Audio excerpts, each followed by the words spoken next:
Uh, and always we wait. Okay.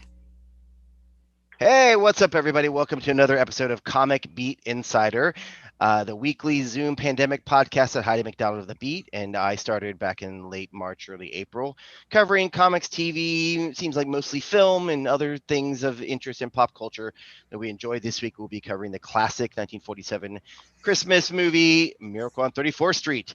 I am Jimmy Aquino with the podcast Comic News Insider, the weekly podcast since 2005, covering everything comic book, TV, film, and pop culture. And I'm Heidi McDonald, the editor-in-chief of The Beat, comicsbeat.com, the news site of comics culture. And joining us, returning champions, our It's a Wonderful Life team is back. Woohoo! Hello. We have Erin, Crosby, and Anthony Del Cole. Thanks, guys, for coming. Glad to be here. Excited to be back. Yeah.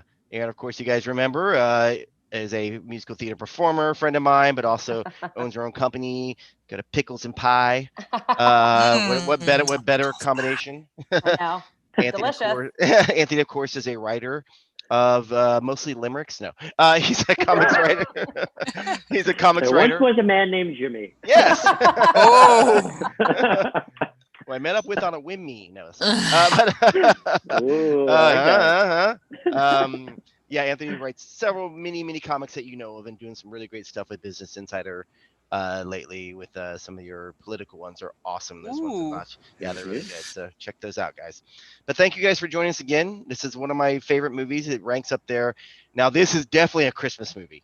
Yes. Oh, yes. So this ranks as definitely one of the top in my Christmas films. It probably is my top Christmas film with like White Christmas close second. Because It's Wonderful Life is not a Christmas film. Remember that. It's not my favorite film of all time. But yeah, this is 1947. And it Maureen O'Hara, John Payne, won the Oscar for the role, Edmund Gwynn, little Natalie Wood, who was 9 at the time. 8. 8, yeah, she was a little one, yeah, but a little adult. And written and directed by George Seaton. Initially really had many different names going through. It was called The Big Heart in the UK, apparently. So, but yeah, this is a great. Everyone you think of, this is one of those ones like White Christmas, where you think of Christmas, you think of Miracle on 34th Street. It did win 3 Academy Awards, as I mentioned, for Gwen for Best Supporting Actor, Valentine Davies for Best Writing and Original Story, and George Seaton for Best Writing Screenplay. So it did well. It was not nominated for Best Direction, though. No, it wasn't. Yeah, which was what? Because it was pretty well directed, I felt. It's always weird when it's nominated for a Best Film, Best Writing, Best Screenplay, and then the director's like, meh. Yeah. Well, who was the director? George Seaton. And what was he known for other films? I didn't. George Seaton, yeah, he did. Oh god, I had this written down. He did some stuff. Yes. What did he? He did some. That stuff that he did. Let me just real quick look at.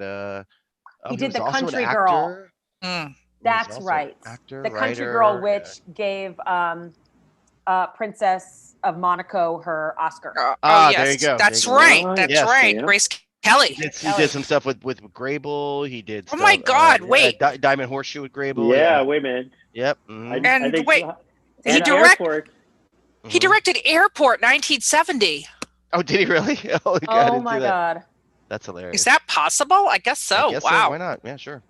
So yeah, he'd been around. I didn't think they had a director for that. I assumed that was just a producer that cobbled together a bunch of directors. Right? No, I thought Dean Martin directed that one. I thought that was Dino that directed that one. Yeah. Right. Everybody go to places. Great Dean Martin. So for this film, as always, I like to do little deep dives, and I have my DVD that had some great extras on it. I have this cute little memorabilia book with some great stories in it I've had for years. Really cool. It's a little behind the scenes. Has pictures of scenes that were cut. So apparently the film's writer came up with the idea while waiting in line at a department store. He was just like, I got a good idea here. And they did not release it at Christmas. It was released in June. And they didn't play up the Christmas promo at all. Do you guys know this? So they basically, I will share screen real quick if you allow me to, Heidi. I'll show you. Yes. The Oh, original, I'm sorry. I the forgot original poster every time. did not even feature Gwen as Santa Claus. He was in there, but this is the original poster, and I will show you guys this. Like, look, like they don't. It's like it's a love story. John Payne, Maureen O'Hara. You see Gwen and Natalie just in the background there, but they did not push it as Christmas because I think it was Daryl Zanuck, the very powerful producer or runner of Fox. I'll stop sharing of Fox Studio. Is it Fox? Yeah, and Studios, who in the commentary, Maureen O'Hara clearly feared this guy because at least 20 times she was like, Daryl Zanuck, you did not move an inch unless you said so. I was like, oh my God. Because back in the day, the people that ran the studios, they had all the power for sure. Oh, yeah. So he apparently didn't want to release it, I don't think, at Christmas. And they did this really funky, you got to look it up. They did this funky, like 4 or 5 minute trailer for it that didn't really talk about it. So basically, it's an idea is there's this person, a director or maybe somebody that walks around the set or the lot, the Fox lot, and just talks to different famous actors. Hey, did you see this? And like one of them is like maybe Betty Graver or somebody other famous. I saw it. I think it's great for women. And then another guy or a guy like I saw. I think it's great for men. Like they don't say what it's about though.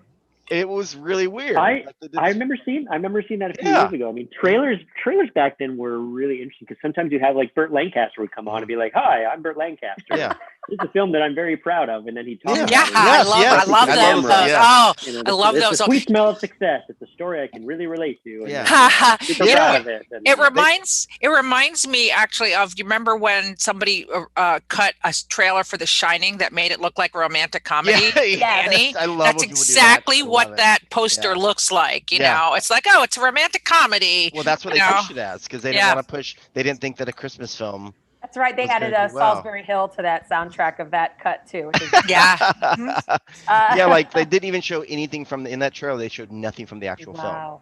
I wonder if that's because It's a Wonderful Life had come out like 6 the year months before. prior. Because they were gonna push before, and that didn't do well. So they're like, "Oh, let's not make the same mistake that Frank Capra, Jimmy Stewart film did, and let's just play into the romantic comedy part."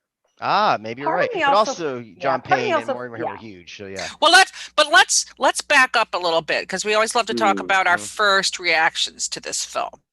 So Jimmy, talk first about time I saw it when I was a kid. My mom, another thing, my mom would love these films, and my grandmother. And I'd introduce me to them. I was like, this is great. I loved being a Christmas. I was a Christmas nerd even back then.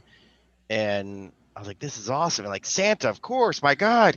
And wanting to always, even as a kid, wanting to go to New York and go to Macy's, go shopping and sit on Santa's lap, And so I remember seeing it as a kid and loving it. And there's one of those other ones that I just grew up with and would watch every year. And like at Christmas, like I watched it first about a month ago just because I wanted to watch it, but also knew that we're going to do this. And then this week alone, I've watched it probably 2 or 3 times more because I watched it with the commentary. And then another time, I like watching the black and white. And I watched the color version because this was one of those first ones that got colored too, just to see differences and how they do it. I know Maureen, I think, was against it, but Zanuck said okay, so we better do it. That dude had stuff on everybody apparently. They were scared. Yeah. Oh my God! The studio heads of that time were just the most feared people on earth. They broke up marriages and they created marriages. Created marriages. Yeah, absolutely. Hudson, but and many others. Yeah. But I love it. And to this day I watch it. But how about you guys? First time watching, you remember? Well, for me, I mean, I don't even remember the first time because it was just, again, one of those classic films that my family just watched constantly. Mm-hmm. And so I don't remember even the first time watching it, but it was definitely multiple times a Christmas season, probably my whole life. Yeah. It was just always on, and it was always one of my favorites. I like the black and white version versus the colorized. I'm a purist. Same. Yeah. I know that Maureen's hair is beautiful red, but I knew that, so I don't need to see it. Yeah, I just like seeing the differences. It's like, oh, this is whatever. If they got anything right. It feels a little cartoony to me instead of it being like a natural colorization. Oh, I didn't know she had purple hair. I thought it was red. Weird. But I think so much different about it now as an adult. Obviously, as a child, especially being a New Yorker of 20 plus years, now it's just so kind of classic New York holiday time. Yeah. And that now hits me on a totally separate thing. I like seeing the buildings, and I thought it was great in that way. It gave Macy's such a magical sort of feel. Like even my first time at Macy's, I visited when I was younger, and I was like, "It's Macy's." And that's still, it still kind of have that feeling about it. They still do have that feeling because they do the windows up with the scenes from the movie. They really has Santa's land. Yeah, it does. And I mean, we definitely should get into some of the themes of this movie. But with a giant department store, obviously there was a lot more. Department stores had a lot more clout in those days than they do now. But Anthony, what about you? Well, as you guys know, I'm a huge fan of Christmas films. But up until I was 12 years old, I hadn't really watched many of these at all. And I went to visit my mother's parents, my mother's family in Waka, Saskatchewan. Waka is a small little farming town of about population 250. It's where my mom was born and raised. Anywhere near, what was it, Beaver you lived by? What was that place you lived? Porcupine. Porcupine, sorry. I was like Porcupine. Beaver. I couldn't remember. But he went to high school in Wolverine, so get it straight. That's right. So we went to visit my grandparents, who were farmers out in Waka when I was 12 years old. All my cousins were there. We all stayed under the same roof. And on Christmas Eve, we were all hanging out. And then I think Miracle on 34th Street came on TV. And we all just started to sit down and we all watched it together. And I'd never, like I said, I'd never seen this movie before. I'd never seen It's a Wonderful Life. I'd never seen any of these other Christmas classics. And it was just the experience of watching this great, powerful, heartfelt, black and white Christmas classic with all of my family, like all my extended family. So all my, the dozens of cousins that I have and that sort of thing. And we stayed up until midnight or something to that effect. And it was just one of those really great moments. And then that started a tradition. So from there on, every single Christmas Eve, that's what my family and I would do. We would stay up late. We'd watch one or two Christmas classics. So whether it's Miracle on 34th Street, Going My Way, Bells of St. Mary's, It's a Wonderful Life, like whatever. Yeah, Bells of St. Mary. Bells of St. Mary's. So all these classics. And so this was really the gateway drug, I guess you could say, that got me into holiday classics. Nice. So I have a very and then I mean, snorted some Miracle on 34th Street. Nice.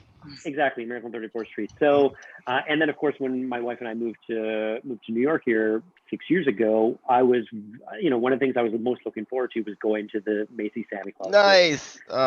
And so I got up early. I was so excited. I'd always wanted to be there. We went. It was freaking cold out, but it always is. The worst. It's always freaking cold. And apparently the day they shot that, it was freezing cold. And they shot it during the actual parade. It was freezing cold. Yeah. Exactly. Yeah. It has a very special place in my heart. When it comes to Christmas movies, it's probably number 2, right behind It's a Wonderful Life. Nice. And it just captures the spirit of the spirit of the season, the spirit of New York. It's just a great film. The spirit of post-war America. Yes. Yeah. Another film that really captures that. Well, we'll probably talk about it more, but I think that's what, as an adult, I now understand the significance of a lot more things in this film being right after the war. And people are still kind of coming out of that and why it has the feelings that it has. Yeah, totally. And I mean, so like all of you, this was just a movie that we watched in our household. It was, again, Channel 11, they were always showing it. And so I don't remember when I first saw it, but unlike you Christmas movie freaks here, I don't really have a Christmas movie tradition. I guess in my family now, the only real tradition is A Christmas Carol, the Alistair Sims version that must be watched. But it's more like Sims, nice, it's a good one. Yeah. Well, hello, that is the only version. The Muppets. Muppets Well, is the great version. Okay, The but Muppets is yes, probably all the right. greatest ever. Generational. But well, the one that features actual humans would be the Sims version. Michael Caine. Wait. Yeah. But yeah, so I hadn't, again, like a lot of times on here, I hadn't watched it in a long time. So I was able to rekindle my viewing of it. And I will say though, as a kid, you're kind of you're Natalie Wood, and now as an adult, you're the mom, watching it. And like Erin was saying, I really was struck as I watched it this time. Like the themes of it are so, I mean, it's a very modern movie. Yeah.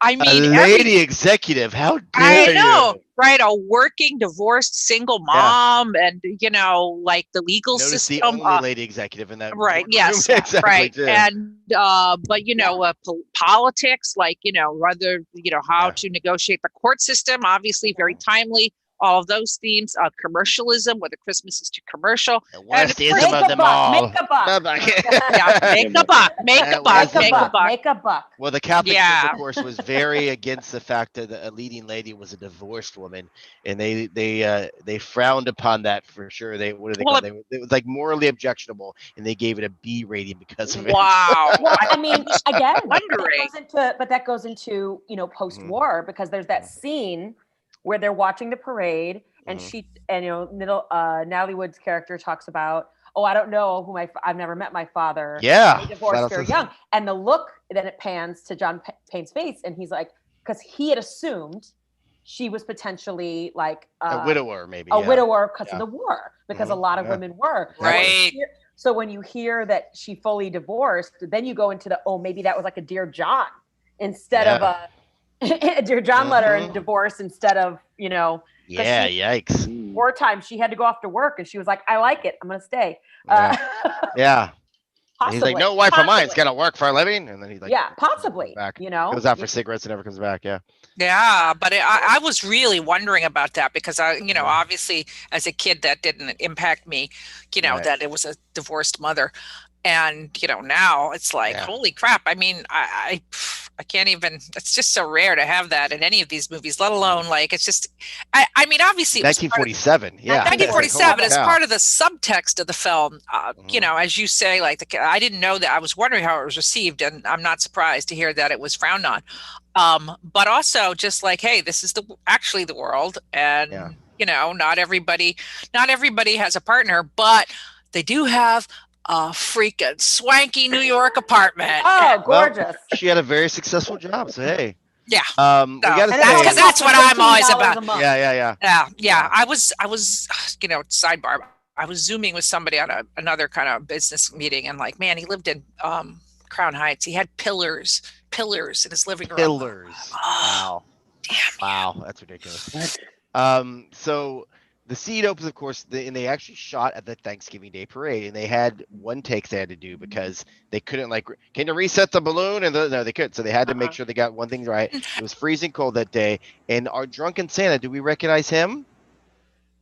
He took the tickets on White Christmas. He was our little train conductor. Who took the tickets, the same guy, same actor. The voice of Winnie the Pooh. Yes, the drunken Alex Santa Saunders? is, I can't remember the name, but he's the guy who took tickets on White Christmas. Yeah, same guy. Yeah. Look it up for sure, but I'm 99.9% positive it's the same guy. Wow. Yeah, that was our drunken Santa. It was really funny drunk. Yeah, like, I stay warm. And I mean, like Santa Claus is intoxicated. yes. Evan Gwyn's so great. His first scene where he's like correcting the reindeer is like, oh, just so charming. I love that dude. It's so great. I of course loved watching the opening credits where it's just a tracking shot of him walking down the street. Oh, I love that. I just love to go like, so where is this exactly in New York? And I just love to see the old buildings and the old stores. I know. I was the same way. I mean, just watching this movie and seeing New York in the 40s was extraordinary, Innocent 1947. Everyone had a hat. It's great. Yeah, everyone had a hat and suits. Everybody dressed up, which I always appreciate. And Innocent 1947, granted, she knew him and knew of him, but a strange man hanging out with your 9-year-old daughter all the time, like they were friends. Yeah. Like, oh, he's with Mr. Gailey again. Building buddy. Like, yeah, they're like hang out. And I thought, and like the housekeeper, like, I thought it'd be okay, and she's like, oh, I guess so. Like she was unsure at first, even, and then of course he's like, like it's all to meet the mom, like, and it just, I love that he flat out comes and admits it. Well, I hear that if you get to the kid, you get to the mom. You know what I'm saying? But there was that really weird shot. I mean, again, I'm obsessed with New York apartments. So there was a really weird shot where it looked like she had a big giant window in her apartment. Into his apartment. That looked into his apartment. Yeah. No, this is So imaginary. That's how he first saw her. He was like, oh. Yeah, but this is yeah, of course. If you got a giant window on the vestibule of your apartment, no way, man. That must have been the part shot in LA, because it was mostly shot in New York, where there were things shot in LA. So that must have been one of the LA sets, I bet. But yeah, maybe she's just imagining with her magical X-ray vision or something. Yeah. Well, like little Natalie, like in the oh, she's so good. She's so good. Amazing. She does come across like a little adult. And Maureen, in her commentary, talked about what good friends they became, because she said like she would call her Mama Maureen, and then Maureen would call Natalie the little old lady, because she was so adult and professional. Like she would correct people's lines, make sure they got them right, and she was apparently working on another film at the same time. I think maybe two. Like she was constantly like they're shuttling her around. And busy child star. By the way, can we take a moment though and just tribute the astonishing beauty of Maureen O'Hara? Oh my God. Oh my God. Like every time I see her in a movie, I'm just like, it's ridiculous. Just blown away. A Quiet Man is my favorite of her beauty. Oh, well, she's genius, but I mean, oh my God, she's just so striking. And like as the business lady, she's just, I mean, what presence she has. She started the power suit. There you go. Yeah, look at that. Yeah. Well, she almost didn't do it. She didn't want to do the film, because after the war was over, they lifted the travel ban. She was saying this in commentary. She goes, as soon as they did it, I was on my first flight back to Ireland and to be with her family and everything. But the Fox called and demanded she do the film. She was like, I was furious. She was pissed because she wanted to stay home. But then she read the script and really loved it and changed her mind, and then came back and was very happy to make it. But she was not happy about doing it. Well, you have to think, because while America was already back to normal after the war, Europe was very much they were like still in the thick of rebuilding, figuring out what the hell happened. So I can imagine she's like, I got shit to do. Like there's a lot going on over at home. Yeah, for sure. But so we're lucky we got her, which we're glad we did. Of course, John Payne, not too bad to look at himself. I know. It's like, this was a hallway romance waiting to happen. I mean, for sure. Which is why they pushed that romance angle. Yes. Because you got these two good-looking people, and he, of course, was already well known, playing the handsome lead, many things. Also a singer, and did tons of theater and Broadway, I think, as well. And so it was really great that they got them together. But what's funny is so in Macy's, of course, there's some changes here and there, like in R.H. Macy himself as a character in real life died in 1887. Yeah. And they had sold the family had sold the biz in 1885, I think it was. Like that. But I mean, one of the things I love so much watching it is, I mean, I love going to Macy's, and I live not that far away, so it's just a short walk.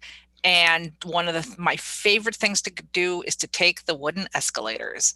Yes, See the movie and the wooden elevators, and it's just so iconic. And you feel, even to this day, when you go there, and especially at Christmas time. And now with the pandemic, I don't know if I'm going to be able to go in there, but maybe I'll put on my mask and run through real fast. But at Christmas, it is just so magical. And then when you see this elevator bank that has been there for 60 years, and the wooden, have you guys, Anthony and Erin? I mean, you must have been on the escalators there, right? Oh, a million times. Yeah. But I mean, they are wooden, they are ancient, they are worn down. I mean, they're desperately in need of like a little renovation, but at the same time, they're made of this hardwood that is Things were built to last back then. They were built to last. And anyway, that is just absolutely one of my most favorite New York things is just that. And then in this movie, you see it in its prime. But although it's, they didn't, Jimmy, I'm sure they didn't actually have Macy's permission to make this movie. They shot during working hours a lot. They also shot after hours too. They had permission to shoot, but they didn't get approval. The Macy's and Gimbels didn't approve till after the movie was done. So they were shooting sort of like, well, hopefully we get this made. But they actually like that's why things were like when you see the one guy go to the elevator, those are actual employees. They when they go to like the cafeteria, same thing, actual employees that they're saying they just were told we're shooting today. Same thing with the parade, actual people, like with actors mixed in.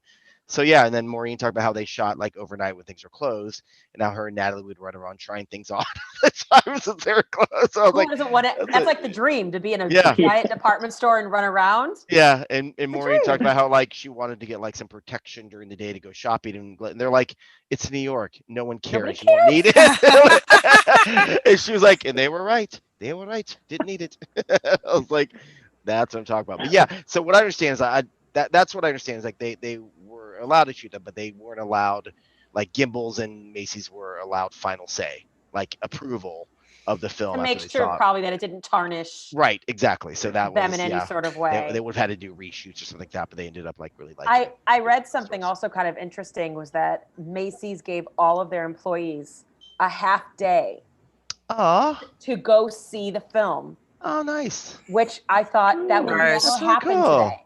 That would never happen today. You know, where like the entire store, they were so proud to be a part of it that they give all their employees. Yeah.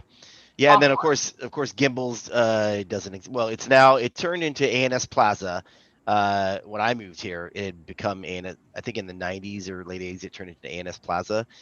And I actually worked there in a comic book store when I first moved to New York in '94, and then it became what it still is now, the Manhattan Mall. Oh, So that's Gimbels. Yeah. So they were literally like just a two block blocks apart. Yeah. Two So blocks it was. apart. Yeah. Oh, I didn't know that. Literally Okay, 2 blocks all right. apart. Yeah. So that's why they were such rivals.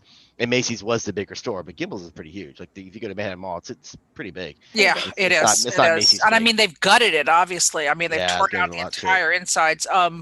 I mean the history of department stores in New York is its own fascinating thing. There was B. Altman's, which is just down the street on 34th Street, and it was ESPN for a while, and I think now it's a college. I mean, it's a huge building, and then up the street is oh, now I can't remember the name of it, but it just closed. It only closed like probably Lord and Taylor. Lord and Taylor. Wait, Lord and Taylor closed? I didn't even know that. Yep. Yes, it closed, Oh, and then they were going to turn. And I had a friend who worked there, and this was like aside from Macy's, obviously there's Saks, but it was the only of the great department stores left there in this area, the Herald Square area, and I used to go there too, and get the sense of history. And then they closed it down. They were going to turn it into the biggest WeWork of all, but I think that plan may have been scuttled. I'm not sure what. Because we ain't working together anymore. Yeah, and WeWork is like talk about the greatest, the great future of working in America or the world that actually wasn't the great future. But anyway, we digress. Back to Santa. Yeah. So Santa apparently Natalie, even during the shooting, it's either at first thought he was or was convinced that Edmund Gwynn was actually Santa as well for like a minute. She barely was like, it's really Santa, and I'm like, until she started working with him, realized it.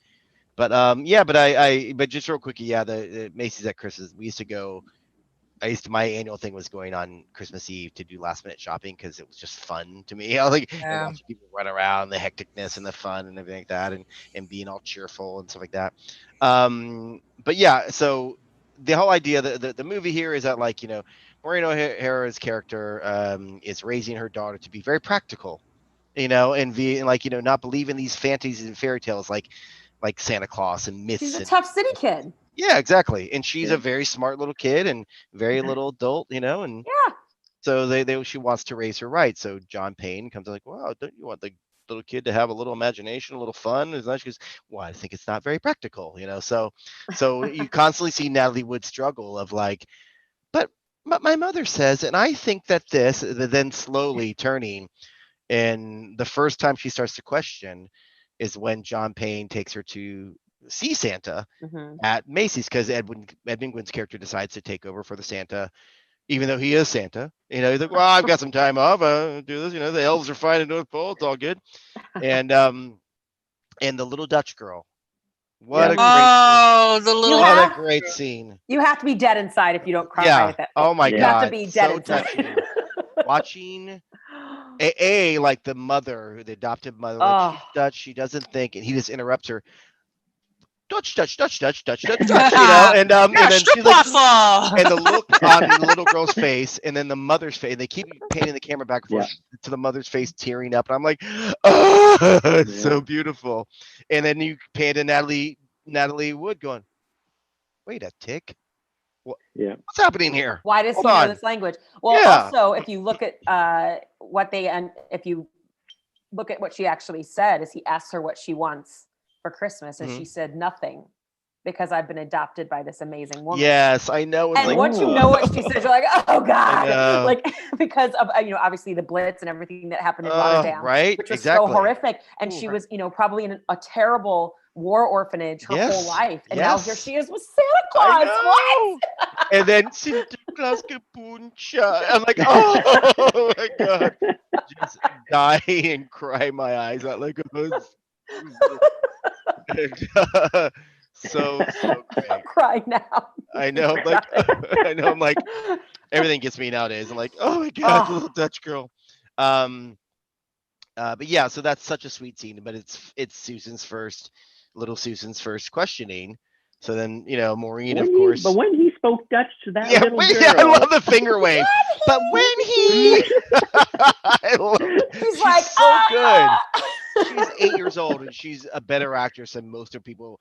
God, yes. She's at a the time, natural, man. So good.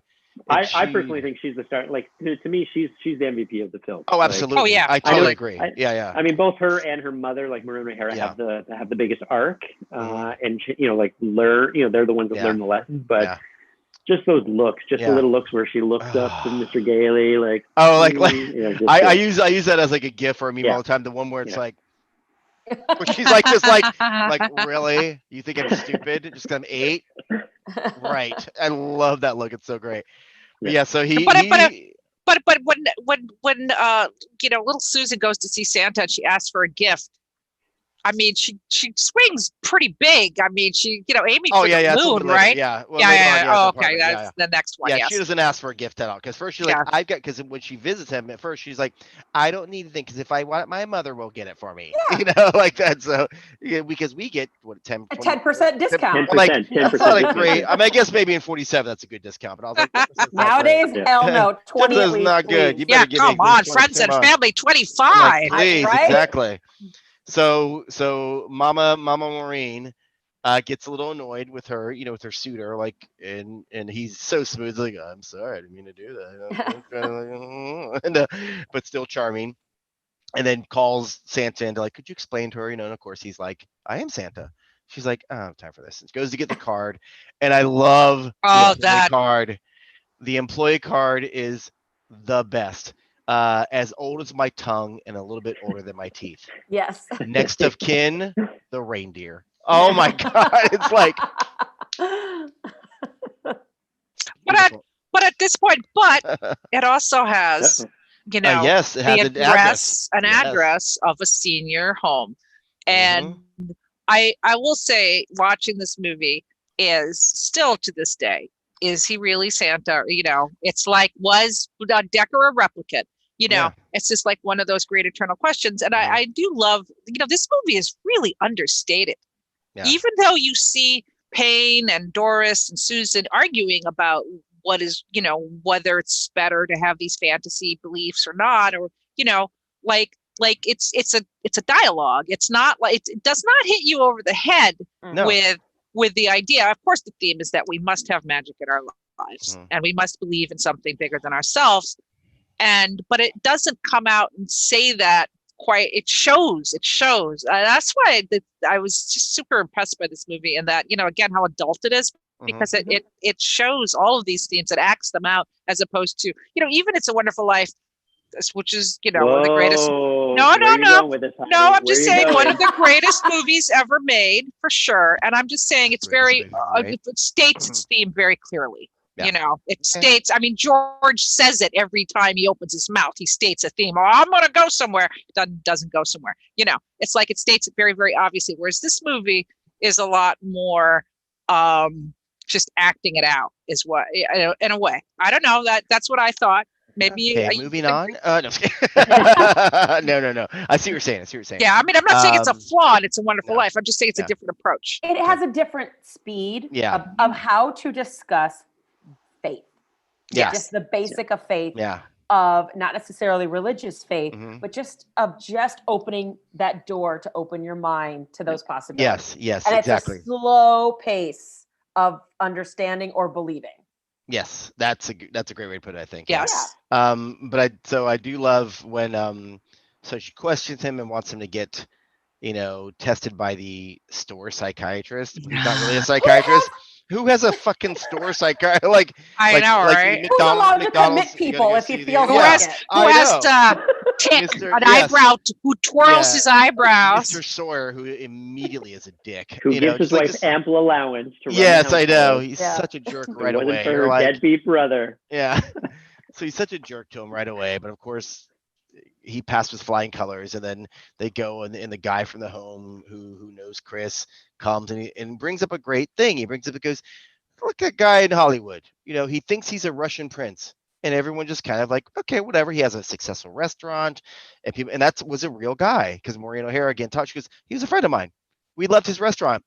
I don't know if he ever was actually I didn't care. Because he was a nice guy. He had this little story that was harmless, didn't hurt anybody. His food was fantastic in his restaurant, and he was a lovely person. So we just went with it.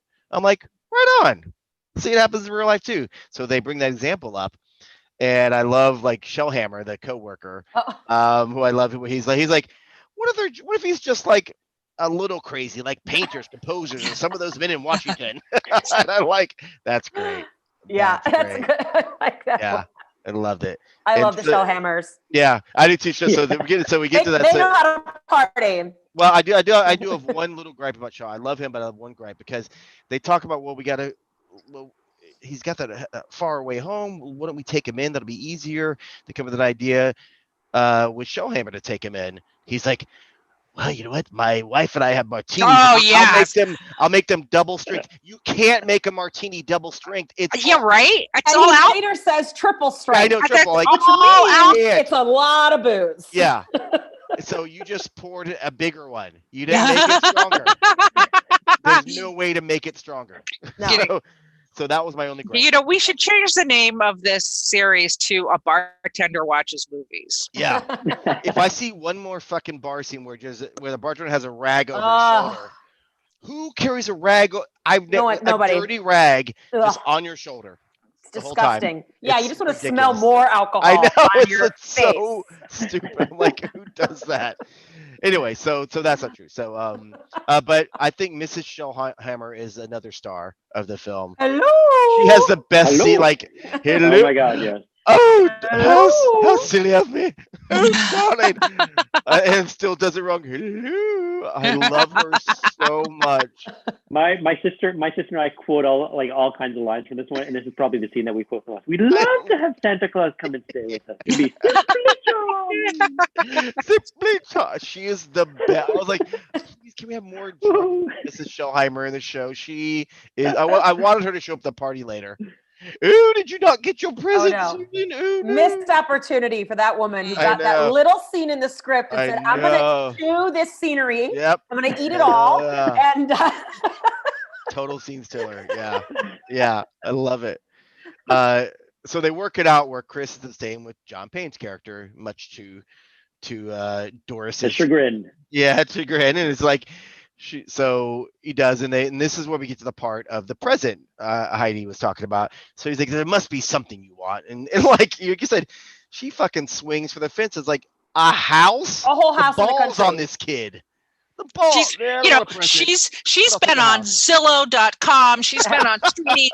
She is Realtor.com. She is finding her dream house, and she has printed it up and given it to Santa. Well, she's a little girl that has everything, but the one thing she wants is exactly a home. but Oh, even doesn't though get to she's see no, her that mother. part, yes, that's great. Yes, that part part, got me yeah. a little like, She oh. doesn't But get to also see her it's like, mom. but She's it's got, also the nanny there during the day when she's out yeah, of school. yeah. Yeah, and it's Yeah. like also it's like, okay, you're starting to maybe believe a little or question this Santa. You definitely like him as a person. But that night, but then she immediately like, well, if you can't get me in the house, then you're clearly not Santa. I'm like, Well, yeah, God damn. Yeah, she's completely testing the theory. I'm like, And even saying- Santa's yes, a you're little right. bit Yes. like, She's testing it. She's like, Yes, if you she's really a scientist. are, Yes, you she's a could do scientist. this for me. Yeah, I'm like, holy cow, the balls. My God. Yeah. Pretty amazing. But again, it speaks to the character, and that's why I still like. I think she's the best, not only performance, but just from a character perspective. Because that scene is great because it has a combination of just childishness and adulthood. Mm-hmm. Where I mean, like she sees the practicality of the house, but she just wants a backyard with a swing like that. So you're like, wow, she talks like she's 40 and she talks like she's 4. Like it's just it's amazing. And that's why I mean it's just a great character. It's a great character, and that's why she's still my MVP for this movie. She just wants a matchbox of her own, a fence, a Well, that's the chain thing. link. She's while she's a child, Grows it she's beyond not. grass. She's a very grown up, Yeah. Yeah, self-reliant for yeah, a kid. for sure. Yeah. which It's is just how this- you would yeah. have to be if you were, Raised by a child single with mom. raised by a single mom growing up in New York Yeah. City. I mean, Yeah, you raise yourself in a sense. Yeah. it's pretty realistic. Raised by a skeptical mother. Yeah. Yes. Yes. But yes, I yes. think I love that nobody in the producing of this film or the direction of this film tried to make her more childlike. Yeah. Well, there I was like something that cut. they made her. She's an adult character, Yeah. really. So they made the one scene where Santa, of course, or Chris teaches her about her imagination to play an animal, and she starts doing the monkey thing. So there's a scene in the book, if I can find it real quick, where they said that was cut, where they did it again, where she's hiding behind a chair, to look like she's a monkey in like at the zoo in a cage. Can I see that? Oh. Yeah. Oh. So they cut it because they felt like it was too. Okay, we've already emphasized that her playing with with Chris being a monkey, so we don't need to do it again. So that was the only sort of scene we see her kind of be a kid, Yeah. but I think they're like, once is enough. And there's even a scene later on that was cut where she gets very emotional, and I think maybe it must be about Chris. I forgot what it said. And she's in John Payne's arms. Look at that little face crying. Oh my God. God, but they cut that scene because they felt like, well, that's not really true to the character. Mm-hmm. Because she's more, she wouldn't get that upset. I'm like, well, she's a kid, of course she would get upset. So they cut that. Where's that scene? That's what I'm trying to remember where exactly was. I was trying to think if it was that's probably near the end where maybe she's afraid that either Chris has been he's been committed, or they're afraid that it's going to be a permanent commitment. Yeah. That would it make just sense, says because even if she Susan's doesn't anguish believe was cut. him as Santa, she'd be upset because she's become friends with him. She likes him. Yeah. Yeah, it So doesn't say. she'd be upset if he got taken away. It just says her anguish was cut. Was out of they had out of step with the tenor of the film, is what it said. Unless they had a huge subplot where the janitor of the building, like something happened to the janitors. I don't know. Yeah. You're like, he's my best friend. Remember last New Year's Eve? Remember last New Year's Eve? Yes. Yes. I remember.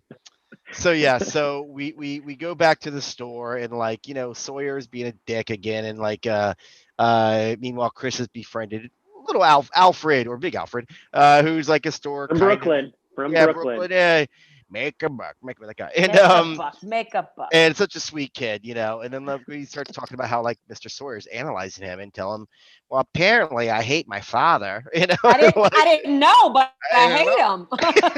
That's so great. I didn't know. He's such some of the New York accents in here are just pretty awesome, and I felt like this kid was Jewish, Maybe. I mean, it looks like the actor is Jewish. Yeah. And I don't know. I just loved it. It's like a New York character that they. Yeah, he's very New York. Yeah. And it was, really. He's one of the Bowery Boys or something. Yeah. Yeah, exactly.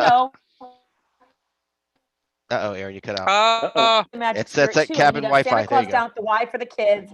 And then, and then he works at, Macy's just to be around the Macy's magic. Magical.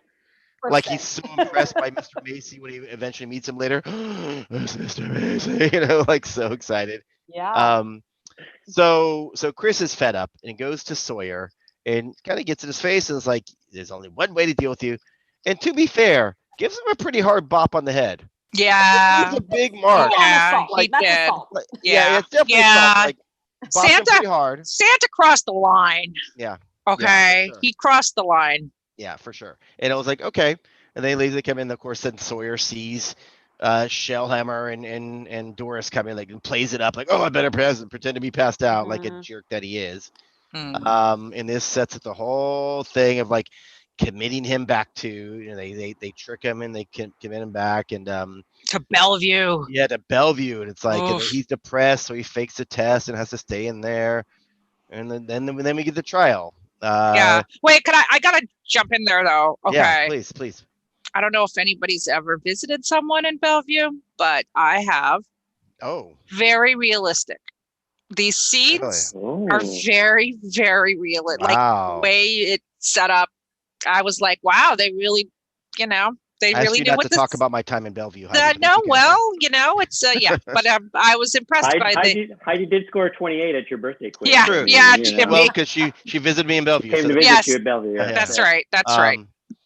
Well, that's interesting. That's cool. Yeah, that's like because it didn't show like One Flew Over the Cuckoo's Nest. It was just like, clearly people that needed help and were there. Like I think it looked like one guy in the background. I don't think it was. Looked like he was in a straitjacket. Well, I was like, why is he sitting on the couch in a straitjacket? I don't think he was. Like, when it's I'll just say when it's visiting day at Bellevue, that's pretty much what it's like. You know, when there's a bunch of people sitting around and they're at all different stages. Yeah. Wow. Fair enough. Yeah. Yeah. So he goes back there. Then like, okay, well, he finds out the truth, what really happened. And, okay, let's get out of here. And like, well, we're gonna take this to court. But it was just like not even a hearing. It was going to be like a little like, okay, this apple committed or not, blah, blah. But then John Payne decides to like, I'm going to make this a little bigger than it needs to be. And I'm going to prove, And we hadn't known what he did before, right? Did we know he was a lawyer? Yeah, he talks about it. Yeah. He talks about her. All right. Yeah, with he talks when they're making dinner earlier. That's right. Prospects that. Yes, that's right. Yeah, there's like four or five partners in the thing, and then two of them have the same name. Like, like yes, right. Copeland, Sugar. Sugar Copeland, and Spice. Yeah, exactly. Yeah, you're like, okay.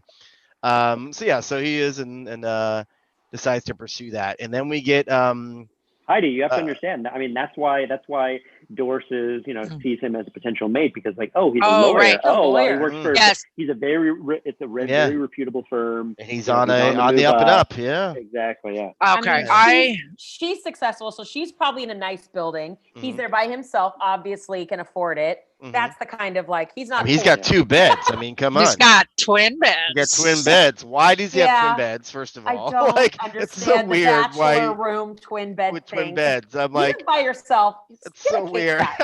Yeah, there was. I think everything in this movie was super realistic, except those 2 apartments. There was just something weird about those 2 apartments. I think they were shot in LA. Those apartments. Yeah. We're such New Yorkers. I know we are. The size of the kitchen was correct. It was tiny. Yeah. Yes. Yes. For once, we see a tiny New York kitchen. That was a tiny New York kitchen. Yes, for sure. Did we ever find out what meat they were cooking? Turkey. It was a turkey. Was it a turkey? Okay. Yeah. Because I'll get to this later. There's a remake, but there was a 1955 TV remake, and they talk about how he was making he made deer, so Chris didn't want to eat it because it's a little too close to home. You see, now that's too much. Yeah, that's too much. I think they threw it in obviously just for the joke, but yeah. But so we meet our judge, Henry X Harper, because X is for extreme. I'm extreme judge. And then he's got this random political ally, lobbyist. So now William we know Frawley. Now we know where Fred always left Ethel alone. He was going to like. That guy must have been born looking 80. I mean, he's just like you see him in this movie. Well, he was only 10 years later when he was in Lucille Ball, but I mean, he looks he's ancient. Famously Fred of Fred and Ethel and Lucille Ball. Yeah. And he's there. Smoking a cigar. Shows up, the political operative, and clearly has a lot of power over for his friend, like, Yeah, yeah, if you do this, you do that. It's like Steve Bannon. He's the Steve Exactly. Bannon Yes, of the day. yes, yes. He's a it good really Steve was. Bannon. Yeah, Yeah. Kinda good. But it's funny. So we start getting some more publicity about the trial. Santa's on trial, and the judge's grandkids, are pissed at him. Like, especially the little girl is like furious. She's just like, like it walks right past it. It's like She's pissed. that. She is fucking. She's like, grandpa. Yeah. But then we get the great quote, which is something going back to what Erin was saying about faith. Faith is believing in things when common sense tells you not to. I'm like, oh my God. Oh, it's so great. I love it. It's repeated a couple times throughout there. And it really is. And it's about, like Erin was saying, having faith. Like, whether you really believe this guy is Santa Claus or not, he's a good guy. He means well. We go back to the Russian prince saying he's harmless. Let him have his little thing. All right. Bringing joy to people's lives. Exactly. Why take that away? Yeah, I mean, one of the reasons I love the film is, my favorite story, not my favorite movie, but my favorite story of all time is Don Quixote. And that's what it is. Don Quixote. So yeah. Oh, okay, all right. Yeah, sorry. Yeah, you think as a writer you know how to pronounce things, Anthony, but whatever, it's fine. But I mean, to me, that's it was the first novel ever written, and as such, I think it's also one of the greatest stories ever written. And I mean, I'm attracted. That's for some reason I'm attracted to these stories. Whether it's this one, whether it's Miracle on 34th Street, whether it's Don Quixote, whether it's Harvey with Jimmy Stewart, like these ones about these people. I know one of my favorites as well. Love Harvey. About people who, are off the beaten path. They're regular, they swim against the stream. I did Man of La Mancha. The average person would look at them. Exactly. The average person will look at them and go, they're crazy. But it's like, no, but like they're not hurting anybody. They're actually making the world a better place. So like, these kind of people should be celebrated, not denigrated. Exactly. Yeah. Let me be Jimmy Aquino, the legendary Jimmy Aquino. My real name's something else. Well, let me be me. I will say that's true up until the point that they get a Twitter account. Fair enough. Unless they're leave it at that. Unless they're good enough about staying off that. So during the trial has so many great things going on throughout, so many great little moments. Like the judge, like blatantly looking at his lobbyist political power the entire thing, to the point where where Fred is like, and like he just goes. We're gonna take a break because my friend just interrupted, so we're gonna go if that's all right. Yeah, I gotta go read the polling before I make a decision here. Like blatant corruption in the court system. It's like 100%. so great. Yeah. And I love that like at one point, like when Gailey asked for a German, he's like, "Sure, sounds good. Let's do it." German, Yeah, we're back at 3:00. Like 3:00 on Christmas Eve. Sure. All right, that sounds great. Yeah, let's peace out, everybody. And there's so many great little moments, like little Tommy, going up on the. Another great actor. Sorry, his delivery was phenomenal. Yes, he was great. Like, my Daddy told me so. Yeah. Good night, Daddy. And he's great. The actor playing, again, most of these actors were like seasoned, who've done like films. Yeah. And the actor playing the district attorney, Jerome Cohen. Was very famous. I think it was in the Maltese Falcon. He's famous for. He plays Thomas Mara, the attorney. He's so great because anytime his little sons, he's just like, yes, son. I said that. Yep. God damn it, son of a. Oh, I love you, kid. What I like is the district attorney's assistant, who's always right at the table with him, like the older guy with crazy hair and the glasses. You're like, what are you doing? Like, what is your role exactly? Yeah. Well, like most of the sisters, they're just like to give notes. That's it. They're hanging out. But I mean, to go back to the point though, I mean, it's I don't know who the casting director was, or I don't even know at that point if they were credited. But I mean, like it's just from top to bottom, it's a great cast. It's classic. And then, they cut to the post office. Even the little bit players. By the way, the post office is the hero of the film. Okay. First off, a low-level mail sorter can just call his boss over. Hey, get some trucks over here. We'll get over here. Merry Christmas. Jingle bells, jingle bells. I'm like, really? Okay. Hey, Lou, I want to get rid of this stuff. Not to mention he's breaking the law by doing this. A federal law by sending mail to the wrong address. And I was like, a federal, which they bring up in court later, it is a federal offense to send mail to the. But do we think that's why? Not to get into it. Do we think that's why when they did the '90s remake, they completely changed? I don't remember the remake. What happened in the remake? We don't acknowledge the. I don't acknowledge the remake. I'm out of the call right now. I'm just gonna black out for a minute. This is the only part I'll talk about. I promise. Because you're right, it does not exist. Nice, Anthony. They use money where it says "In God We Trust," and they talk about how you believe in God, but you can't see Him, and the U.S. government puts it on their money, which is a legal tender. Oh, so they use that to talk about basically faith instead of mail. All right. Right. Interesting. Right. Maybe that's why. But I always wondered. I was like, why did they switch it? Yeah. I think it was more just let's bring a little bit more overt into it. Maybe. Yeah. I'm gonna guess, because I mean, from what I understand, again, this is the only time I will ever talk about this remake, because they also do not have Macy's in the remake, correct? Right. They couldn't, yeah. So I assume that they decided not to include Macy's for either legal reasons, or Macy's decided not to get involved in it. And the exact same thing with USPS. They're like, it's going to be too hard for them to like sign off on it. So it's all legal. It's all the nailed it. Like there legal. You go. It's It's all the checks and balances or whatever. Yeah. So I think those are two reasons. And then that is our discussion of the remake. Now moving on to the Sorry, I apologize. So my question is, so before that important part, before that,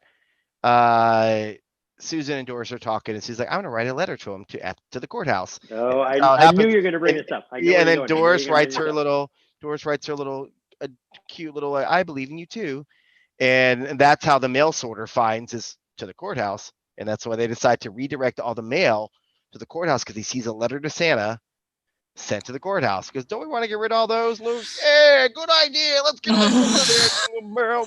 And I'm like, oh my god, dude. All this garbage. Yeah, right.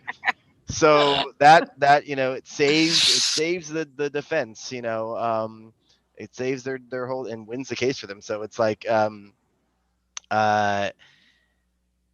so he presents this whole thing where he's like, okay, so he starts reading about the post office, blah blah. So they bring them a few letters in. He goes, I got 3 letters from. I can produce more if you want. And so then that's when they bring all the mail and pours it on the desk, and X-Man judge is like, But my question don't. Oh, sorry. Go Jimmy. I'm just saying, after he mentions it's a federal offense to do this, did they then arrest anybody at the post office for doing that? Like the mail sorter and Lou, the manager? No, because it was Christmas everywhere and everybody was so joyous. They delivered it to Santa Claus, though. Yeah, it's true. Fair enough. You're right. He was. You're right. He was proven to be. Yes, proven to be Santa Claus in this. So in the end, he's proven that he is Santa Claus, or at least they do. And it's like, oh, yay. And then another cute little moment where she was like, let's go to dinner. And he's like, not tonight. She's like, oh, I forgot. I love her. I love that line. Yes. For me, one of the most interesting things is the fact that, I mean, in the climax, it's all about the dumping or just a gathering of a cavalcade of letters. And I mean, one of my other favorite movies of that time was Mr. Smith Goes to Washington. Yes. 1939.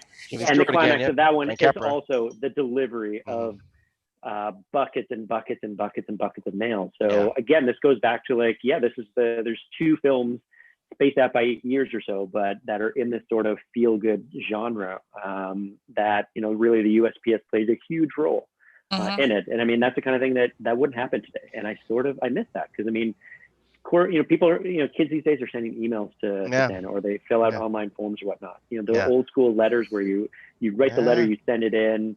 That doesn't happen anymore. No. Anthony, would you like me to send you bags full of mail? Yeah, you want some mail there, buddy? I will send you bags, and I will come drop it on your head. I'll be in a hazmat suit. Don't worry. They must be canvas bags, vintage. As long as it's not value pack. I mean, now they use those plastic tubs, that you see sitting everywhere on the street. And sometimes I'm like, will they notice if I take one? But no, I never have. Never. That's just one of the trust issues that we trust things that we have. But anyway, my cousin is a mail carrier in Maine, and he's very heroic. In fact, just as long as we're talking about the post office. In fact, one day he saw a mattress outside a house on his route, and it was on fire, and he went and got the mattress and pulled it away, and he got a national commendation for that, for saving the house and all that. So he is a hero postman. Yeah. So I'm all for the post office. All for the post office. Maureen O'Hara talks about interesting way when she was a kid in Ireland, and I didn't know this, that they can do this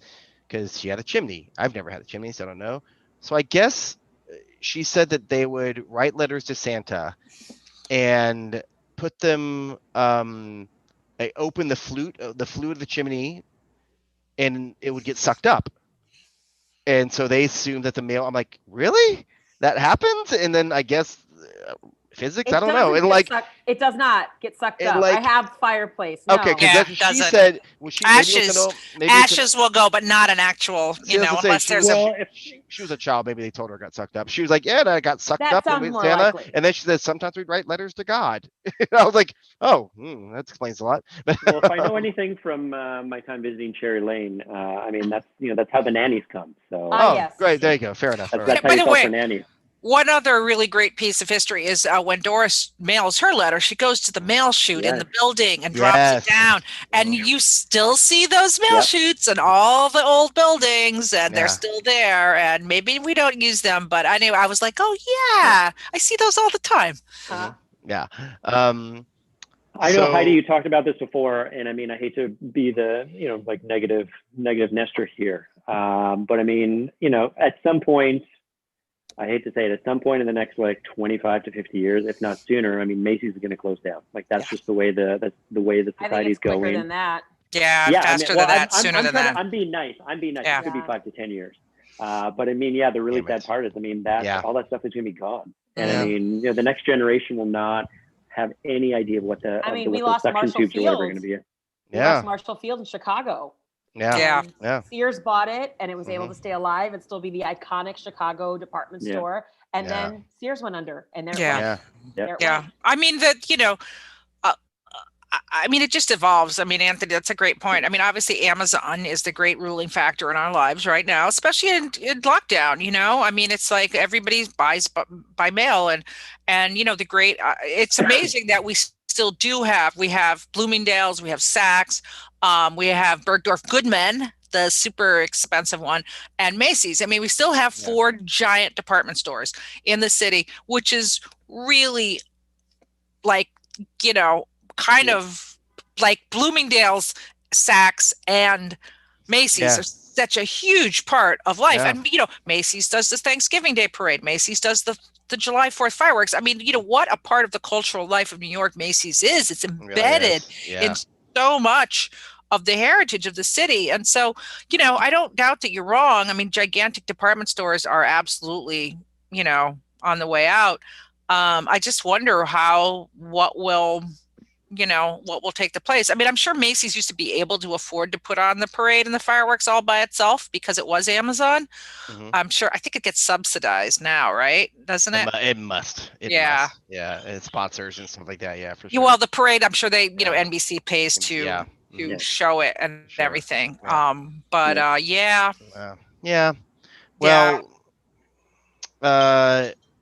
Well, maybe they'll ask Santa for Christmas. Back to the positive aspects, they'll ask Santa to stay up forever. So there's a little party the next day out in somewhere in, I don't know, was it Long Island or somewhere out there? Great Neck, New York. Yes, because John Payne's character earlier does say, I would like to settle down maybe in Long Island or somewhere like that. In a nice colonial or Cape Cod. Yeah, exactly. Growing up for me, I'm like, I have no idea where that is. But now I live in the city. I'm like, oh, okay, I know where that is. And so that makes sense. They drive back and blah blah. I don't want to get ahead of us, but yeah.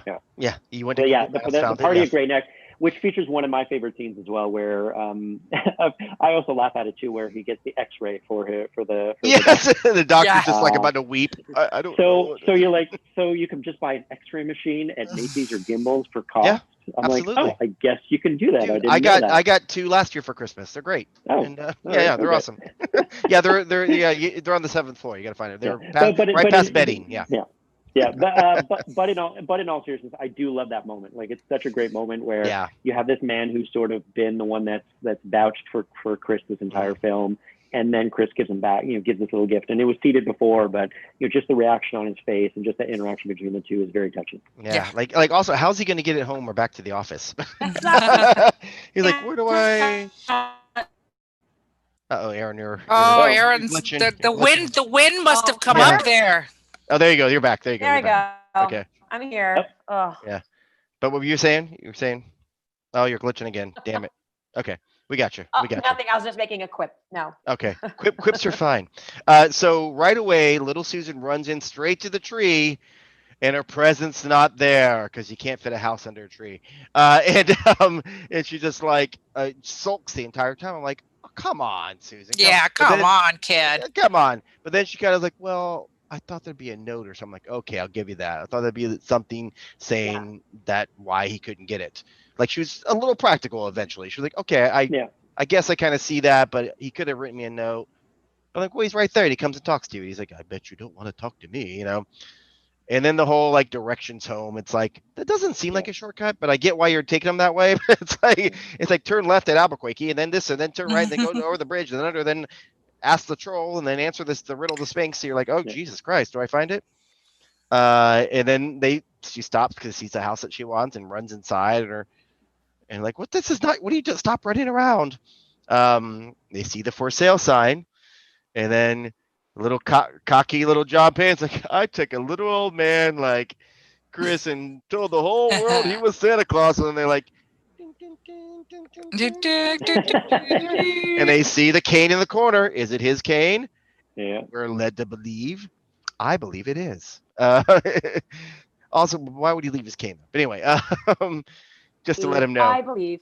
Yes, I believe. It's his calling card. I believe. Well, I, you know what? I think one of the great things about this movie is that whether you believe or you don't, the theme is equally powerful. Yeah, for sure. Yeah, absolutely. I mean, it's whether there's a real Santa who did all this stuff and it was Edmund Gwenn, or whether it's just Santa lives in your heart.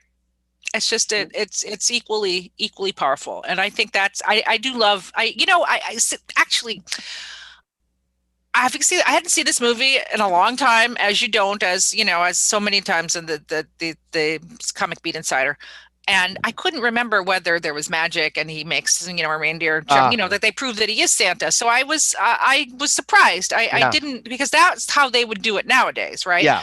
And it was just a subtle little, either you believe or you don't. It's like Harvey. It's like all these movies that Anthony's talking about, and it was great. It really was like it was subtle.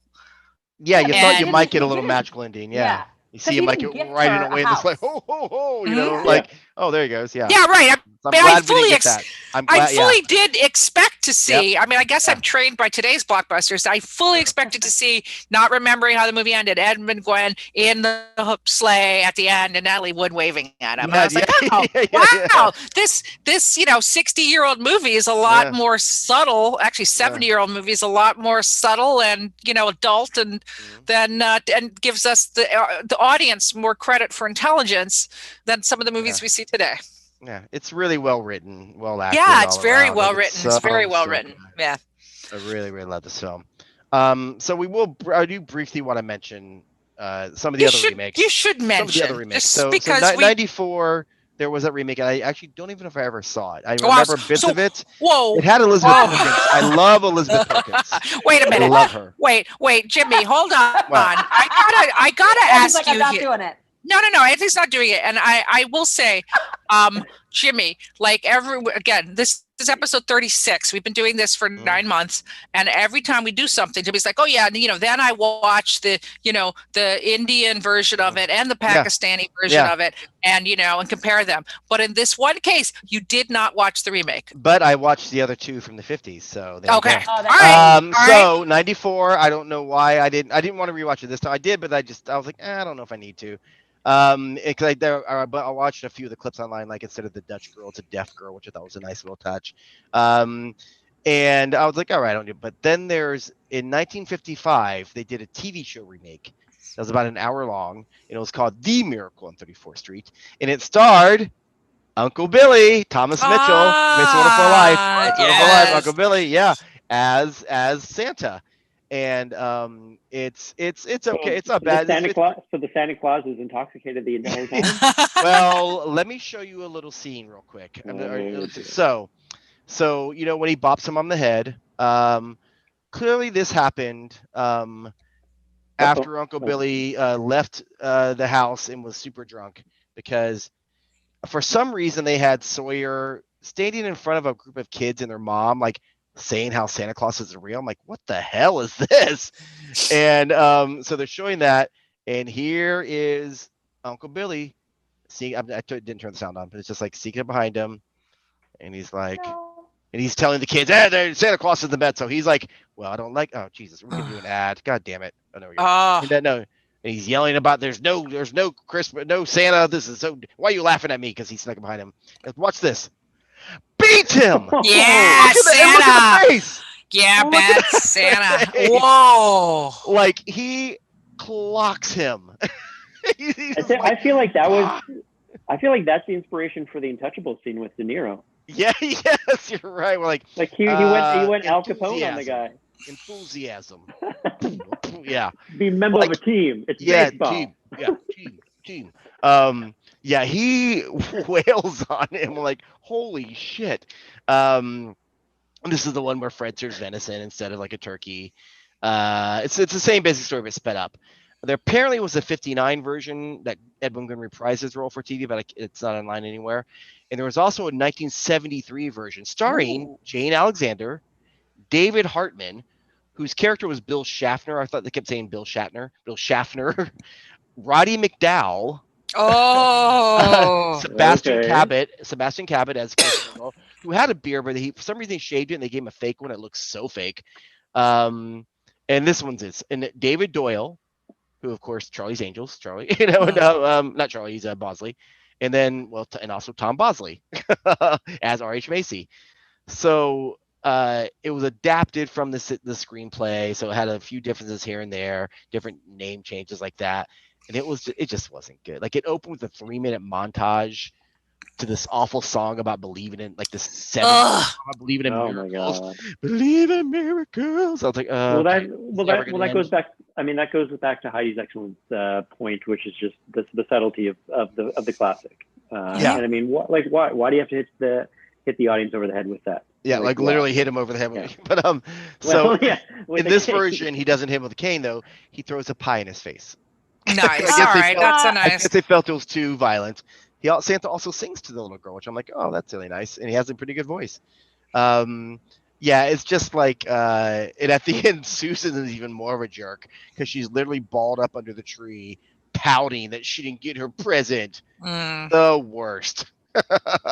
And then there was, I don't know if you ever saw that's how you with bad kid actors like that. Yeah. They make them kids. Yeah, the kid was the kid in this one was terrible. She was really bad, and they actually took away about a lot of her lines, where the other adult character would say what would have been her line, like, "Oh, so you think this? I bet." And I was like, "That's her line." So they didn't have a good kid actor. So they took. I was like, "Oh, that poor kid," but she probably sucked. And then, of course, there was the radio shows. Lux Radio Theater did a couple versions of it. One without Natalie Wood, one with, and I love those old radio shows. It's always fun. And then I didn't know there's a musical. Did you, Erin? It's called Here's Love, and guess by who? Meredith Wilson, who was famous for what show? The Music Man. Music Man. Yeah. So I listened to the music. I listened to the soundtrack. I'm like, the soundtrack's pretty good. It's not bad. I mean, it's Meredith Wilson. I'm sure it's great. It's 1963. I'm surprised they haven't revived that. Yeah, well, there's different, like on YouTube, there's a bunch of like little like playhouses in it. So I watched little scenes, but I did listen to the whole soundtrack. It probably needs a new book, I bet. Yeah, I bet. Yeah. But the music was not. I'm like, all right, I'm feeling this. Not bad. So it's definitely loved, and people, people have adapted in different things and all sorts of remakes and 94 was the last one. Who knows if it's time for another one? But if there is, I happen to have one, a version of a remake. Oh, let's do it. Are we ready for it? Or do you guys have any other things you want to say about the original though? You okay? You good? You ready for the remake? All right. Let's do it. All right. So let's do a little screen share here. So I would do that. 1 second. Let me get first one. So for our Maureen O'Hara as Doris Walker, Erin, you'll probably recognize her. Ashley Park. Oh, Well-known she's Broadway star, fantastic. but she's also in. She was on some Netflix show this year that did very well. Just like Emily before. Operi. Yes. Emma with it. Yeah, that one. Yeah. Emily. Yeah. I haven't been able to do it yet. Yeah, she's fantastic. People hate watch that movie show. I haven't been able to do it yet. I know I haven't checked that, but she's great because she was in Mean Girls on Broadway recently. Yes. She's got an extended Broadway career, and she's just adorable. And I think she'd be a great Doris. All right, next we have for John Payne's character of Fred Gailey. How about a little Harry Schumer Jr.? Yes, I was wondering when you were. I was wondering when you were finally going to cast Harry Schumer Jr. I've been waiting and waiting, and yes, I found the right part for him finally. Yes, you did. You did. Charming. I would just cast him in everything. Yeah, so there. Well, he's going to be in Crazy Rich Asians too, which I can't wait for. That's so, right. Awesome. That's right. And then as Kris Kringle, I struggled between the two, and the other one I cast as something else. So maybe we'll go back and forth on them. But this guy you'll recognize, Chima. He's like he plays the dad in every Asian film. Yes. Just other stuff. I'm like, oh, what a great! Give him a little beard, make him a little Santa. It'd be great. And then Gene Lockhart as Henry X Harper. I'm gonna do a little bit of a gender swap here. Let's do Lucy Liu. She's played a judge before. Yes, she played a judge before in Ally McBeal, so why not? Little Natalie Wood, Susan Walker is this young Asian American actress named Ella Gross. Adorable. Oh, she's so cute. So adorable. She's done those like Malibu something movies on Netflix, but she's also was in like an episode of Picard, and she's done a couple of things. She's starting to get more, and she's also, because she's half Korean, but she lives in the States. She's big in South Korea too, and has been signed by an agency already to be like a K-pop star singer there already. My gosh. Start singing soon. She's like 11 years old, I think, 10 or 11. So, she's got this giant following Instagram, like 3 million. It's ridiculous. Wow. And for Porter Hall, who is our evil, annoying Mr. Sawyer, one of the greatest actresses around nowadays. I think gender swap it. Let's get Sandra Oh. Yeah. Oh, yeah. She can play jerk well. Yeah. I love her. If you're not watching. They bring a lot more humor to the role that it needs instead of just being like a jerk. mean and nasty. Yes, exactly. She's great. I love her. And William Frawley, of course, Charlie Halloran. I'm going to go to Randall Park, but I'm going to show you a picture. You're like, Randall Park, really? So he did that movie, The Interview, that got banned, all the where he played like basically like Kim Jong-un. Oh, yeah. That's right. In that, what is he chomping on? Cigar. Cigar. Oh, very good. All right. So come on. He can be the political advisor. There you go. It'd be great. And Jerome Cohen was a district attorney. Thomas Mara. Let's bring my boy John Cho in. Yeah, all right. Absolutely. He was like the district attorney wasn't a bad guy. He was just doing his job. Like he's all right. He still went and got his kid the football helmet later. So Jimmy, you should have put him as Mr. Gailey. Come on. I mean, no, I did go back and forth. I also tried to do it according to close to the age of the actor that played it at the time. So he's a little older than Harry, but not much older. He's like 50. Yeah, he's 48, 49. Yeah. What? Like, oh, wow. Dude, I'm Asian. Asian don't raisin. By the way, I don't know who watched The Mandalorian this morning, but I did. Ming-Na Wen, she's in her 51. What? She looks incredible. I interview her at Comic-Con every year. Nothing. Oh. I interview her at Comic-Con every year for Age of the Shield. I usually sit right next to her. I'm just like flawless. How does she? Wow. She looks good up close. Listen, we don't age. Oh, I'm 78 years old. I know. It's like, wow. But I mean, Ming-Na Wen for I know you've cast her in lots of things, but oh my God, she's so good. She's the best. Okay, so Philip Tong, was there? Tong was our beloved Shellhammer. Stephen Yoon from Walking Dead. Yes, I love Stephen Yoon. How old is he? He's in his 30s. He's so like 30. He could play Gailey. He could play Gailey. Oh, he could play Gailey, yeah. Hey, give me my Harry Schumer Jr. I've been waiting. Let me have her Harry Schumer. No. Yeah. Yes, Harry Schumer Jr. Yeah. So Harry's fine. Steve can have this one. He doesn't bring the gravitas. I actually didn't think about. He doesn't bring the gravitas, Heidi. You don't. Listen, this is why you're a writer, not a casting director, Anthony. All right? Yeah. I didn't think about who could be his drunken wife. Oh, who could be? Constance Wu. Yes. Oh, there you go. She'd be great. A little Constance Wu. Throw her in there for a quick little cameo. And here's the other actor I thought of for Kris Kringle, but also I put him in as R.H. Macy, who is James Saito, who again in everything. Right. You've seen him in everything. I thought he might be a good center, but I think him and Chima can maybe fight for the role. But I have him as R.H. Macy for now. And then directed all by Lulu Wang, who of course did The Farewell recently. And that one. Yes, good one. Oh, that one's a good one, Anthony. That one's a good one for you. Just that one, just the director, and written by me. No. So that's my new casting. Nice. Well done as always. Great job. Well done. So I'm probably going to watch this again a few more times before Christmas, probably on Christmas, as well. Because I think we're going to have a Christmas movie. Yeah, Christmas movie binge on Christmas. So I always do. Not much. Oh my God, he's the guy in what is his name? He's in Kim's Convenience right now, right? The thing the series on Netflix. Paul Sun-Hyung Lee. Yeah. Yes. Oh, he'd be great too. Yeah. A very good Canadian actor. A very good Canadian actor. Canadian. Oh, we got, Anthony. We have plenty of Canadian. Why don't you do a Canadian recasting of everything you do? I will do that, Heidi. Yes. They will have lots and lots Great of idea. That's true. Listen, there are plenty. We have plenty of Canadians in Hollywood.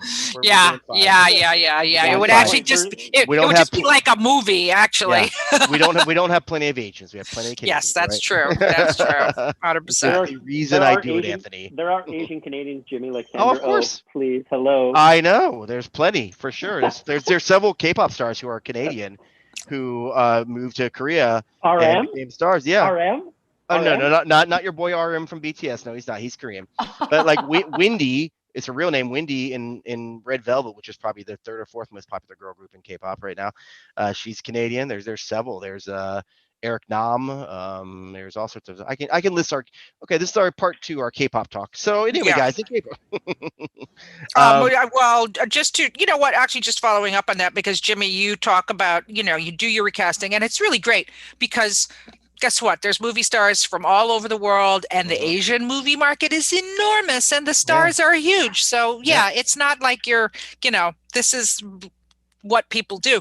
But if anybody watched the Disney had all their big announcements yesterday. Oh my God! And it's ridiculous. It was It was insane. And I was live blogging this. Oh my God. And so we had, but we had talked it was 4 hours long. So we had talked to the staff, and we were each going to take a shift. Right. And then it turned out one person couldn't do their shift. So, and then another person, like I ended up doing it for 2.5 hours of live blogging. You called me. I might have been able to help. I know, right? And it was, afterwards I was just like, I'm going to drink a beer. And then I watched this movie because I like to do it the night before. And, there was a little bit of a struggle with consciousness. So I had to wake up this morning after The Mandalorian and rewatch a lot of it. Because it was not, it was nothing to do with the movie. It was just me. But I want to say John M. Chu, the director, all over this shit, man. He is in, he's doing Willow, which is, something you could have done. This is like, maybe they watched this stuff. Maybe they did, got inspired by my, got inspired, but I mean, he's doing all this stuff for them. And, he's loaded. And there was, they talked about Shang-Chi and the great cast for that. And, and the writers on that, and the Asian writers, yes. And there was, and also Canadian.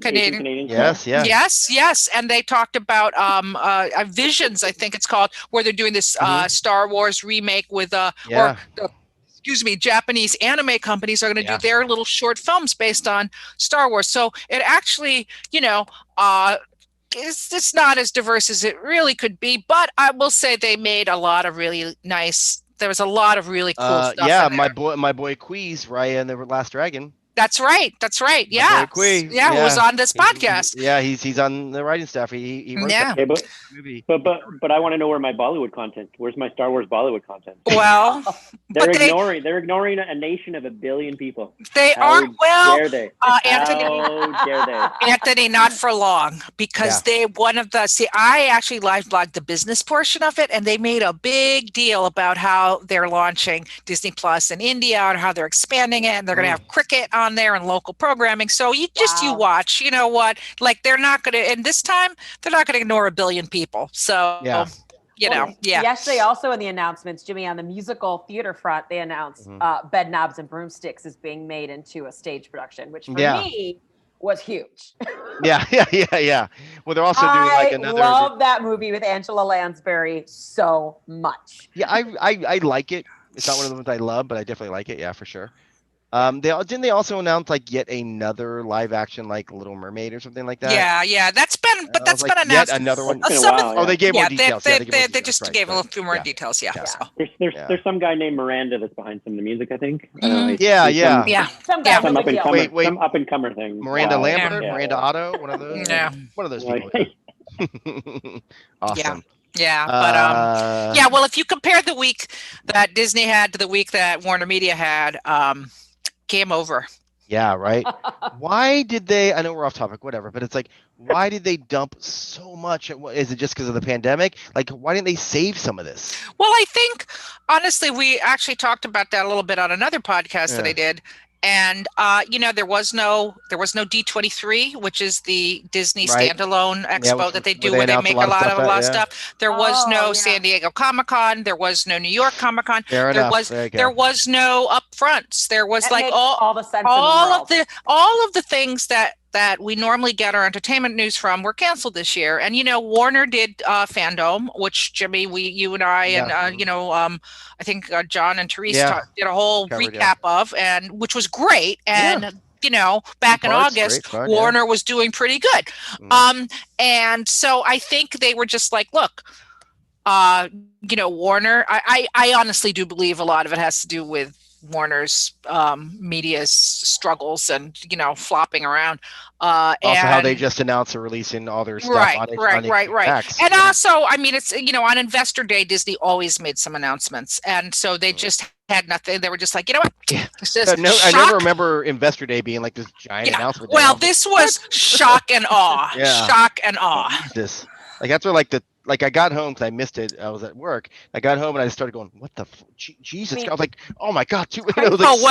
Imagine being there trying to type live. It up. Twitter was hilarious because people were just putting up GIFs of people they're like, "This is so and so," after announcing all of Disney, and everyone just falling down exhausted. Yeah. The Star Wars stuff alone, that could have been a whole separate day. Okay. Can I say I'm just so excited about Hayden Christensen because I think returning as Darth Vader.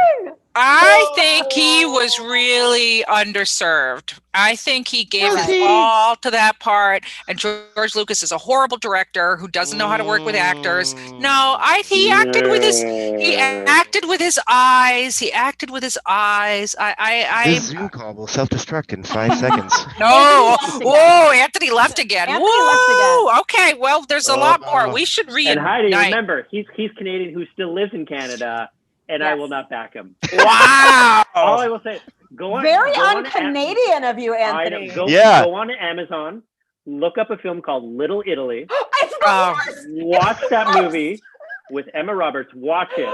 Don't. Then come back to us and tell us whether you're excited to see Hayden Christensen. Okay, all right. That is your challenge. Jimmy, this is what we're going to do. This is one of the next Comic Beat Insiders. Maybe we'll do a side one on that. We'll do a side one on that. This is it. We are going to watch Little Italy, and we're going to hop on. We're going to talk about it. Oh my God, that movie is terrible. This is the perfect. Exactly.